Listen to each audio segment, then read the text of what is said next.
GTPL Gujarati જ્યોતિષ અને વિજ્ઞાનનો અનેરો સંગમ એટલે જ્યોતિષ ગુરુ ડોક્ટર પંકજ નાગર.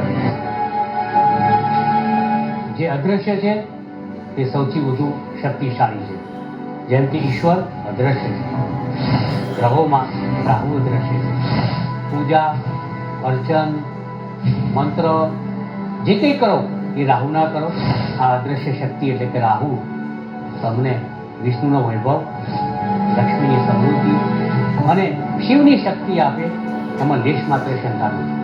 જ્યોતિષ એક વિજ્ઞાન. નમસ્કાર દર્શક મિત્રો, હું અશોક મોદી અને મારી સાથે જ્યોતિષ ગુરુ ડોક્ટર પંકજ નાગર આપનું સ્વાગત કરીએ છીએ કાર્યક્રમ જ્યોતિષ વિજ્ઞાનમાં. અને આપ નિહાળી રહ્યા છો અમારા GTPL ગુજરાતીની વિશેષ રજૂઆત. પંકજજી, આપનું સ્વાગત છે કાર્યક્રમમાં. નમસ્કાર અશોકભાઈ અને નમસ્કાર મારા વહાલા દર્શક મિત્રો. છેલ્લા ચાર એપિસોડથી અમે તમારા માટે તમારી સમક્ષ કંઈક અવનવી અદ્ભુત જ્યોતિષિક રહસ્યની વાતો લઈને આવ્યા છીએ. ક્યાંક ઘરની વાત છે તો ક્યાંક એવી વાત છે કે જે અગાઉ તમને કદાપી જાણવા મળી ન હોય. આ શોની ખાસિયત એક જ છે કે માત્ર ને માત્ર આ એક જ્યોતિષનો શો છે. અહીં તમને અમે જ્ઞાનરૂપી બેટરી દ્વારા, ટોર્ચ દ્વારા પ્રકાશ પાથરી અને સત્યરૂપી સાચા જીવન તરફ માર્ગદર્શક બની અને તમને દોરીએ છે, અને તે પણ એક અદ્ભુત સફળતા સાથે. આભાર માત્ર તમારે મારો નથી માનવાનો. આભાર માનજો પોતાની જાતનો કે તમે એક દર્શક છો આ શોના, અને તમે સૌથી મોટા ઈશ્વર છો. આભાર માનજો મારી બાજુ બેઠેલા મારા એન્કર મિત્ર અશોકભાઈનો. આભાર માનજો મારી સામે બેઠેલા પરફેક્ટ કેમેરામેન મિત્ર ભાવેશભાઈ અને લાઇટમેન પ્રવીણભાઈનો. અને આભાર માનજો આ સંસ્થાનો કે જેણે તમને તમારી સાથે અમને પ્રેમપૂર્વક જ્ઞાનનું પ્રસારણ કરવા માટે જોડ્યા છે, જોતર્યા છે, અને અમે તમારી સમક્ષ પહોંચી શકીએ છીએ. એના માટેના કારણો તમે તમને આપી જ દીધા. આવો હવે આગળ વધીએ. તમારા જીવનનું કોઈ મારણ હોય ને તો અમે એનું શુભત્વનું કારણ બનીએ. પંકજજી, ખૂબ જ સુંદર ચર્ચા થઈ રહી છે છેલ્લા 4 એપિસોડથી, અને એવા ટોપિક્સ કર્યા છે અત્યાર સુધી કે જે જાતકની જન્મકુંડલીમાં જે ગ્રહો યોગો અને નક્ષત્રોનું લઈને જે ગોચર ભ્રમણ હોય છે એમાં આપણે અત્યાર સુધી સારા ટોપિક કર્યા છે. પણ આજે જે એક ટોપિક કરીશું એ આપણે બધા જ લોકોને ગમશે, જેને જેલ યાત્રા કહેતા હોય છે. પણ જેલ યાત્રાની વાત કરીએ તો એવું નહીં કે આપણે અસામાજિક તત્વો જેલ યાત્રા એ લોકોને સમજી હોય, પણ આજે જે એક કાયદાની કલમો છે અથવા તો ઘણી બધી બાબતો એવી બની જતી હોય છે કે જેમાં કાનૂની એવી પેચીદી બાબતો બનતી હોય છે, જેમાં જેલ યાત્રા બનતી હોય છે, અને એમાં સજ્જન માણસો પણ ક્યાંક આવી જતા હોય છે. તો તમામ એવા દર્શક મિત્રો કે જે લોકોને જેલ યાત્રાનો સંદેશ અથવા તો એ થતો હોય છે, અને એવા લોકોએ પણ આપણને સવાલ કર્યા છે કે પંકજજી, તમારા કાર્યક્રમમાં આપણે સાંભળ્યું છે કે શું જેલ યાત્રા માત્ર એનું સ્થાન છે 12મું સ્થાન જ એમાં જોવું પડતું હોય છે, કે બીજા કોઈ અન્ય ગ્રહોની પરિસ્થિતિ એવી બનતી હોય છે જ્યોતિષિક કે એ પણ જેલ યાત્રા કરાવતી હોય છે? તો જેલ યાત્રા કરવા માટે જે ગ્રહો, નક્ષત્રો, યોગોનું જે ગોચર પ્રમાણ છે એ થવા માટે અને એમાંથી બચવા માટે સારા અને ખરાબ ગ્રહોની આપણે ચર્ચા કરીશું કે જેલ યાત્રા એ જ્યોતિષની દ્રષ્ટિએ કેવી રીતે. વાહ અશોકભાઈ વાહ. યાર, કોઈ માનસરોવરની યાત્રા કરાવે, કોઈ 4 ધામની યાત્રા કરાવે. તમે તો યાર એવી યાત્રા કરાવવા બેઠા છો કે અચ્છા લોકો ડરી જાય. એક તો આ લાઇટની ગરમી, પરસેવે રેજોર થઈ જવાય, અને જેલ યાત્રા શબ્દ સાંભળીને ધ્રુજી જવાય. સાચી વાત છે. તો આ જેલ યાત્રા જન્મકુંડળીમાં તમે કહ્યું કે 12મું સ્થાન જોવાય, ચોક્કસ 12મું સ્થાન જોવાય. દર્શક મિત્રો, 12મું સ્થાન જોવાય એ આપણા જોનાર જ્યોતિષી અશોકભાઈએ વાત કરી દીધી. બિલકુલ બરોબર છે. તો જન્મકુંડળીમાં મેં અગાઉ પણ તમારી સમક્ષ એવી ઘણી બધી વાતો કરેલી છે કે જન્મ કુંડળીમાં 12 સ્થાન હોય, પહેલું સ્થાન દિવ્ય સ્થાન હોય, બીજું ધન હોય, ત્રીજું પરાક્રમ, ચોથું સુખ સ્થાન, પાંચમું સંતાન, છઠ્ઠું રોગ શત્રુ, સાતમું પતિ પત્ની, આઠમું મૃત્યુ, નવમું ભાગ્ય, 10મું કર્મ, 11મું લાભ અને 12મું કઈ યાત્રા કરાવવાની છે? ઝેર યાત્રા. સરિયાની ગણતરી કરવાની વાત છે ભાઈ, અહીં પૈસા ગણવાની વાત નથી હો, એ ધ્યાન રાખજો. હા, તો આ ઝેર યાત્રા શબ્દ એવો છે કે એની ચર્ચા મને ના ગમે, તમને ના ગમે, અશોકભાઈને ના ગમે, કોઈને ના ગમે, પણ ક્યારેક અણધારી અચાનક ઝેર યાત્રા આવી જાય છે. મેં દર્શક મિત્રો અને અશોકભાઈ એવા લોકોની કુંડળીઓ, એવા અનુભવ, એવી મુલાકાતો અને એવી વાતો મેં કાનથી સાંભળી છે, કુંડળીમાં જોઈ છે, અવલોકન કર્યું છે કે લાગે કે યાર આ માણસ હમણાં મને મળ્યો, કેટલો સરસ માણસ, કેટલો સજ્જન, કેટલો સંસ્કારી, કેટલો ખાનદાન. હે ના હોય ખરેખર? બિલકુલ. જેલમાં છે? શું થયું? અરે આ કેમનું થયું? શોકિંગ લાગે. આ કેમનું થયું? It's very shocking. એટલે પછી તો લોકોને તો મજા આવે, એક તમાશો જોવાની મજા આવે લોકોને, અને બીજી વસ્તુ કે ગોશિપી, કે જેલના સળિયા ભલે 10 હોય, બહારનું 1 હોય, દરેક નાનું હોય કે મોટું હોય, પણ તું જેલમાં ગયેલો માણસ હોય, એની યાતના, એનું દુઃખ, એની બેઇજ્જતી, સામાજિક પ્રતિષ્ઠાને હાનિ, એનું ખોરવાયેલું કૌટુંબિક જીવન, એ જે જેલમાં જાય એને જ ખબર પડે. જમાનો એવો છે મિત્રો કે સકારાત્મક વાતો કરતા લોકોને નકારાત્મક વાતોમાં રસ વધારે છે. જેલમાં ગયા એવા જ હતા, તમને ખબર નથી? પાછા દરવાજેથી તો આ વેચતા હતા, પેલું વેચતા હતા. હા, બરાબર. આ ધંધા કરતા હતા, પેલા કરતા હતા, જેલને લાયક જ હતા. બરાબર. આ લોકોની સિક મેન્ટાલિટી, માંદી પડેલી માનસિકતા, એ કુંડળીમાં જેલ યાત્રા શબ્દ છે એને તમે 12મા સ્થાન પરથી તો જોઈ જ શકો છો. 12મું સ્થાન વ્યય સ્થાન છે. 12મું સ્થાન લાભ મળ્યા પછી તમે લાભ ગુમાવો એનું પણ સ્થાન છે.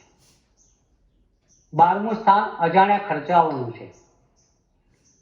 12મું સ્થાન સરકારી દંડ, જીએસટી, એસટી, ઇન્કમ ટેક્સ, કોઈ પણ ટેક્સ, સરકારી ગુનાઓ, સરકારી કાયદાઓનો ભંગ. બિલકુલ. કાયદાની આંટીઘૂંટી બધી. કાયદાની આંટીઘૂંટી, આ બધું 12મા સ્થાનની અંદર જોયા. પણ સૌથી મોટી વાત કે જે અશોકભાઈ કરી, જેલ યાત્રા. આ જેલની પાછળ યાત્રા શબ્દ કેમ લાગે મને ખબર નહીં પડતી, કારણ કે યાત્રામાં તો માણસની મુવમેન્ટ આવે, જર્ની કહેવાય એને ઇંગ્લિશમાં. અહીં જર્ની થોડી હોય છે પછી, બરોબર છે? અહીં તો એની કરણી એવી ભરણી પછી આ જેલ યાત્રાની જર્ની થાય. તા જેલ યાત્રા શબ્દ છે ને, એ જેલ યાત્રાની માત્રા લોકોમાં ઘટે.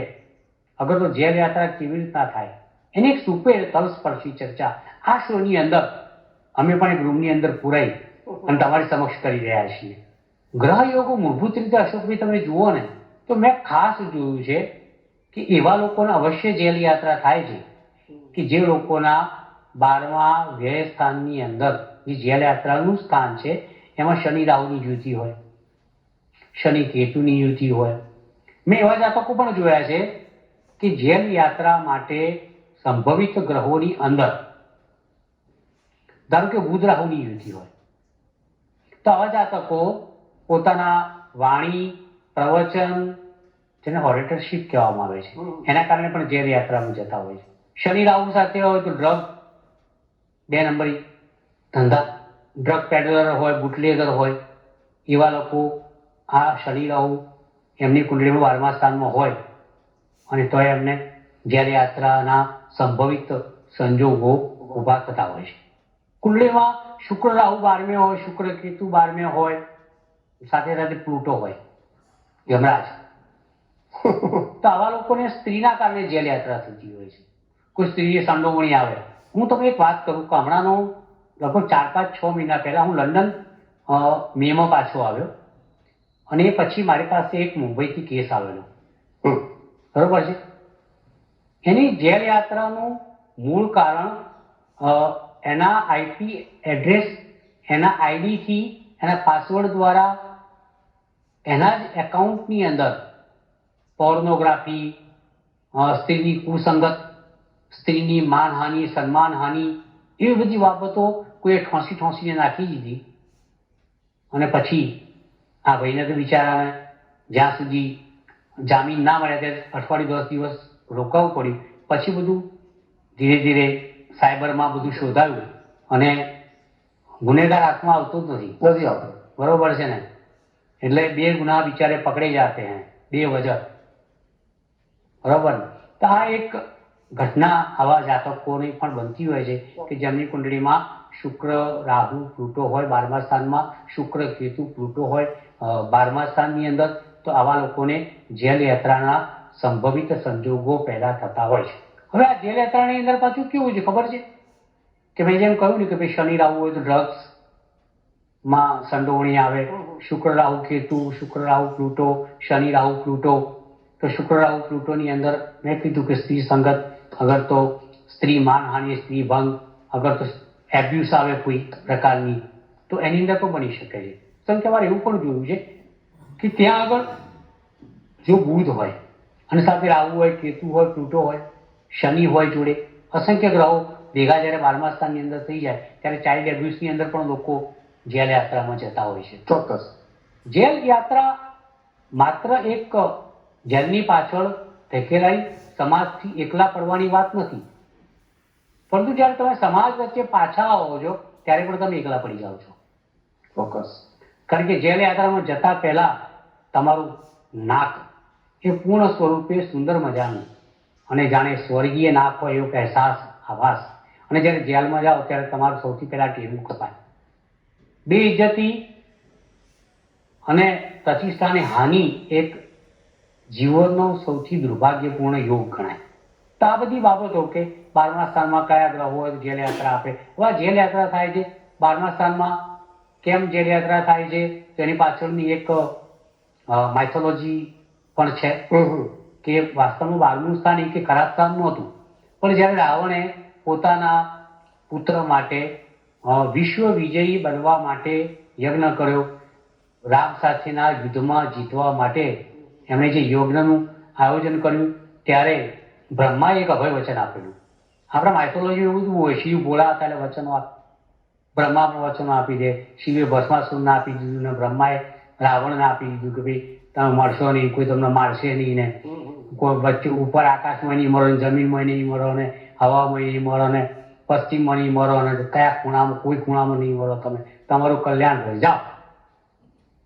હવે આ બધું જે ઐરાવણ હોય, રાવણ હોય, ભસ્માસુર હોય, બધા જેટલા બી અસુરો, બરોબર છે, આ બધાનું જે રિપ્રેઝન્ટેશન છે ને એ ખરેખર શનિ કરતો નથી, પરંતુ શનિ ક્યારે કરે છે એની આ એક માઇથોલોજીકલ સ્ટોરી છે કે જ્યારે આપણે વિશ્વ વિજેતા યજ્ઞ અને ભગવાન રામ સામેના યુદ્ધમાં મેઘનાદ જીતે એના માટે પોતાના પુત્ર માટે રાવણે તમામ ગ્રહોને બાંધીને રાવ સ્થાનની અંદર મૂકી દીધા. એ વિજયનું સ્થાન છે. અને એ દરમિયાન શનિએ પોતાનો પગ લંબાવીને 12મા સ્થાનની અંદર મૂક્યો અને રાવણે પગ તોડી નાખ્યો. એટલે શનિ મહારાજ ભયાનક ગુસ્સે થયા, નારાજ થયા અને એમણે ત્યારથી નક્કી કરી દીધું કે આ 12મા સ્થાનની અંદર હું હોઈશ ત્યારે જાતકનું ધનોત્પન્ન કરી નાખીશ. અને એમાં જો મારા મિત્રો જોડાયા રાહુ, કેતુ, શુક્ર, બુધ, પ્લુટો, તો પછી તમારી જેલ યાત્રા નથી. એટલે આ એક યોગ છે, એક સંજોગ છે, એક સંયોગ છે. માઇથોલોજી પ્રમાણે એવી વસ્તુ છે કે તમારી જન્મકુંડળીમાં ચંદ્રથી 12મે રાહુ હોય, અગર તો 12મા સ્થાનની અંદર રાહુ હોય અને બહુ ચંદ્ર હોય તો ગ્રહણ યોગ થાય. તમારી જન્મકુંડળીમાં 12મા સ્થાનનું સૂર્ય રાહુ હોય તો એ ગ્રહણ યોગ થાય. આ સૂર્ય રાહુના ગ્રહણ યોગમાં પ્લુટો જોડાય, આ સૂર્ય ચંદ્રના ગ્રહણ યોગની અંદર પ્લુટો જોડાય, એમાં કેતુ જોડાય અને જરૂરી ગ્રહો જોડાય તો એ તમારે જેલ યાત્રા થઈ શકે છે. એટલે જેલ યાત્રા કોઈ સુખદ શબ્દ નથી, પણ સખેદ જાણવું પડે છે કે હા તમે જે સુખમાં જીવતા હો એમાંથી દુઃખની યાત્રા, જ્યાં પ્રતિષ્ઠાને હાનિ, તમારા વ્યક્તિત્વને હાનિ, તમારા ચારિત્રશીલને હાનિ અને તમામ પ્રકારે તમને હાનિ, તમારી માનહાનિ સૌથી પહેલા હાનિ, એનાથી મોટી કોઈ હાનિ નથી. એનું નામ છે જેલ યાત્રા. સંજોગો એવું કહે છે કે ગોચરમાં જેલ યાત્રા ક્યારે આવે એની ચર્ચા કરી. બિલકુલ. જો ગોચરમાં હું હંમેશા કહેતો આવ્યો છું કે શનિ એ ન્યાયાધીશ છે. શનિ હંમેશા ત્રાજુ લઈને બેસે છે, તમારા લેખા જોખા, તમારા સુકર્મ કુકર્મના કરે છે. તમે કર્યા કુકર્મ તો તમે કોઈ સારા પરિણામની આશા ક્યાંથી રાખી શકો. એટલે શનિ માટે એવું કહેવાય છે કે જ્યારે એ પનોતીનું સ્વરૂપ પકડે. શનિ માટે એવું કહેવાય છે કે જ્યારે સૂર્ય ઉપરથી ભ્રમણ કરે. શનિ માટે એવું કહેવાય છે કે જ્યારે તમારી જન્મકુંડળીમાં 12મે ભ્રમણ કરે. શનિ માટે એવું કહેવાય છે કે ચંદ્રથી 12મે ભ્રમણ કરે. શનિ માટે એવું કહેવાય છે કે 6ઠા સ્થાનમાં ભ્રમણ કરે, 12મા સ્થાનમાં ભ્રમણ કરે ત્યારે તમને બહુ જ દુઃખદ પરિણામ જેલ યાત્રાનું આપી શકે છે. એટલે ખાસ ધ્યાન રાખવું પડે કે ભાઈ તમારો સૂર્ય શનિની ભ્રમણ કક્ષામાં કે એના ગોચર ભ્રમણના દબાણમાં છે કે નહીં. જેમ કહું તમે ઉદાહરણ આપું, ભાઈ અત્યારે જે જાતકો 15મી ફેબ્રુઆરીથી 15મી માર્ચ વચ્ચે જન્મેલા છે એ લોકોનો સૂર્ય શનિના દબાણ હેઠળ છે, એ લોકો ખાસ ધ્યાન રાખવું. જે લોકો મકર રાશિના છે, કુંભ રાશિના છે, મીન રાશિના છે, કર્ક રાશિના છે, વૃશ્ચિક રાશિના છે, એવા લોકોએ ખાસ ધ્યાન રાખવું જોઈએ. કારણ કે આ ગોચર ભ્રમણ મેં કહ્યું એમ કુંડળીના આત્મા અને મનને બગાડે જ્યારે, કુંડળીના સૂર્ય અને ચંદ્રને બગાડે જ્યારે, અને એક એડવર્સ વિપરીત ગોચર ભ્રમણ જ્યારે તમારી કુંડળીમાં શરૂ થાય ત્યારે તમારે જેલ યાત્રાના યોગ ઊભા થાય છે. દરેક સંજોગો ગોચરને, જન્મકુંડળીના મૂળ ગ્રહોને અને ચંદ્રથી જોવાતા ગ્રહો અને દશાના આધારે હોય છે. ધારો કે તમારા 12મા સ્થાનની અંદર શનિ રાહુ છે, એટલે એકાદ વખત કાયદાના ચક્કરમાં તમે આવો. ધારો કે શનિ રાહુ પ્લુટો છે તોય તમે આવો. જેમ મેં આગળના ગ્રહ યોગ બધા કયા, એવા ગ્રહ યોગ તમારી કુંડળીમાં હોય તો તમે કાયદાના ચક્કરમાં આવો ને આવો.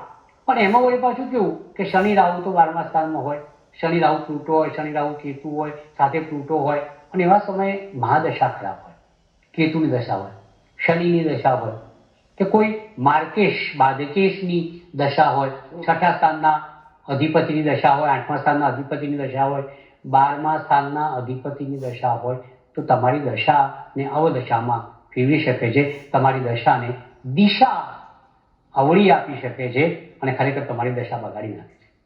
તો આ જેલ યાત્રા શબ્દ અતિ કઠિન, અણગમતો અને તમારા જીવનને, તમારી પ્રતિષ્ઠાને, તમારા કુટુંબના માન સન્માનને બગાડવા માટેનો આ એક શબ્દ છે, જેલ યાત્રા છે. અલબત્ત દર્શક મિત્રો, તમે એવું ઈચ્છતા હો કે ડૉક્ટર પંકજ નાગર, અશોકભાઈ અને એમનું જે આખું ગ્રુપ છે આ રૂમમાં બેઠેલું, એ યાર કોઈક એવી ચર્ચા પણ કરે કે જેમાં અમને મજા જ મજા આવે. પરંતુ વાત એવી છે કે કડવું ખાવ નહીં તો ગળ્યાનો અહેસાસ, અનુભૂતિ, સ્વાદ આસ્વાદ માણવાની મજા ના આવે. એટલે જીવન હંમેશા સ્વાદિષ્ટ ત્યારે જ બને કે જ્યારે માનસરોવરની યાત્રા હોય અને જેલ યાત્રા પણ હોય. જીવન સ્વાદિષ્ટ ત્યારે જ બને કે જ્યારે જેલ યાત્રા પણ હોય અને 4 ધામની યાત્રા પણ હોય. પણ જીવન કદાપી સ્વાદિષ્ટ ના બને જો તમે સ્વધામની યાત્રા કરો તો. આપણે માત્ર જેલ યાત્રાની જ વાત કરી રહ્યા છીએ, બીજી કોઈ યાત્રાની વાત કરી રહ્યા નથી. તો દર્શક મિત્રો, તમારી કુંડળી પણ તમે તપાસી લેજો, એના ઉપાય પણ આપણે જણાવીએ છીએ બિલકુલ ચોક્કસપણે. બરોબર મિત્રો, નમસ્કાર તો ખરા જ, પરંતુ આ નમસ્કારનું મહત્વ, મહાત્મ્ય ત્યારે સમજાય કે જ્યારે તમારા જીવનનું દુઃખ આવે અને એનો ઉપાય તમારા ચરણ અને શરણમાં હોય. અશોકભાઈએ જ્યારે યાત્રા ઉપર સઘન ચર્ચા કરવા માટે મને આપની સમક્ષ પ્રસ્તુત તો કર્યો, પણ જો હું ઉપાય ન આપું તો પછી આ શોનું સત્વ હણાય. ઉપાય નંબર 1, જો તમને 12મા સ્થાનમાં લાગતું હોય કે શનિ, રાહુ, પ્લુટો, કેતુ જેવા ગ્રહો તમારી કુંડળીમાં છે, તો દર્શક મિત્રો, આજથી જ એક જીપ લોક વાળી બેગ લઈ એની અંદર જૂની કાટ ખવાઈ ગયેલી લોખંડની કોઈ વસ્તુ નાનકડી મૂકો, સાથે 21 અડદના દાણા મૂકો અને ચપટી સિંદૂર મૂકો, અને એ જીપ લોક વાળી બેગ તમારા તકિયા નીચે મૂકી રાખો, તમારા ખિસ્સાની અંદર મૂકી રાખો, તમારા ડ્રોવરમાં મૂકી રાખો, તમારા ઘરના રસોઈ ઘરમાં મૂકી રાખો, અને ઘરમાં 5-6 જગ્યા જે અગત્યની હોય, તિજોરી છે કે કોઈ પણ જગ્યા ત્યાં મૂકી રાખો. ઉપાય નંબર 2, તમને લાગતું હોય કે જેલ યાત્રાના સંજોગો ઊભા થઈ શકે છે અને તમે અતિ કર્મવાદી છો, બહુ સારા સજ્જન માણસ છો, છતાં પણ જો આવી કોઈ ઘટના તમારી સાથે બનવાની હોય તો હંમેશા તમારા ઘરને સુરક્ષા આપો કે જેથી કરીને ઘરમાંથી સીધા જેલમાં જવાનો વારો આવે નહીં. તમારા ઘરના ટોડલા ઉપર, જૂના જમાનામાં ટોડલો કહે છે, નવા જમાનામાં બારણાથી ઉપરની ડાબી સાઈડે 21 અડદના દાણા 5 ગોમતી ચક્ર સાથે મૂકી અને એમાં થોડું સિંદૂર લગાવી એ પોટલીને ખીલી સાથે લટકાવી દો. ત્રીજી વસ્તુ કે જેલ યાત્રાના સંજોગો જો ઊભા થાય એવું લાગતું હોય તો દર મંગળવારે સુંદરકાંડના પાઠ અવશ્ય એકવાર કરો ને કરો. અને સૌથી મોટી વાત અને સૌથી મોટો ઉપાય કે જેલ યાત્રા આવે જ નહીં એના માટે હંમેશા શું કર્મ કરો, આ ચોથો ઉપાય. નમસ્તે, નમસ્કાર, સૌનું શુભ થાવ. પંકજભાઈ, તમે ખૂબ જ સુંદર ચર્ચા આજે કરી છે. ખાસ જેલ યાત્રાનો ટોપિક હતો અને એમાં જાતકની જન્મકુંડળીમાં જ્યોતિષની દ્રષ્ટિએ જે ગ્રહો, યોગો, નક્ષત્રોનું એક ગોચર પ્રમાણ એ ક્યારે આ પરિસ્થિતિઓ કરતી હોય છે એની ખૂબ જ મહાદશા સુધી તમે લઈને ચર્ચા કરી છે. આઈ થિંક એવા દર્શક મિત્રો કે જે લોકોને ક્યાંક કાયદાની આડીપુટીમાં છે અથવા તો એવી સિચ્યુએશન્સમાં હોય છે અને જેલ યાત્રા બનતી હોય છે તો એ લોકોએ ખાસ આ જેલ યાત્રાની જે ટોપિક હતું એ ચોક્કસપણે આપ જોવું જોઈએ, અથવા તો યુટ્યુબમાં પણ આ એપિસોડ મુકાતા હોય છે તો આપ ચોક્કસપણે જોઈ અને એમાં જો આપના કોઈ સવાલ હોય, આપના કોઈ પ્રતિભાવ હોય તો ચોક્કસપણે સ્ક્રીન ઉપર જે નંબર છે એની પર મોકલી શકો છો. પંકજભાઈ, કોઈ નવો ટોપિક નહીં કરીએ કારણ કે કાર્યક્રમ સમાપન કરવાનું સિગ્નલ થઈ ગયું છે અને દર્શક મિત્રો કાર્યક્રમ સમાપન તરફ છીએ. પરંતુ હજી પણ આપના જીવનમાં સાથે જોડાયેલા એવા ઘણા બધા ટોપિક્સ છે, એવી ઘણી બધી બાબતો છે અલગ અલગ ક્ષેત્રોમાં કે જેમાં વ્યક્તિને જ્યોતિષની દ્રષ્ટિએ ગ્રહો, ગોચર, ભ્રમણ, યોગો જોવા પડતા હોય છે અને એ બાબતો બનતી હોય છે અથવા તો નથી બનતી હોતી. એના લીધે ચર્ચા છે, તો નેક્સ્ટ એપિસોડમાં લઈને ચર્ચા કરીશું. નમસ્કાર, આભાર. જ્યોતિષ એક વિજ્ઞાન કાર્યક્રમ અંતર્ગત સટીક ઉત્તર અને માર્ગદર્શન આપશે જ્યોતિષ શાસ્ત્રી ડોક્ટર પંકજ નાગર. આપ આપના સવાલોની સાથે પોતાનું નામ, જન્મ તારીખ તેમજ જન્મ કુંડળી સહિતની માહિતી વોટ્સઅપ કરી શકો છો અમારા આ નંબર પર. આપના પ્રશ્નોના ઉત્તરો ડોક્ટર પંકજ નાગર આપશે. કાર્યક્રમ જ્યોતિષ એક વિજ્ઞાન.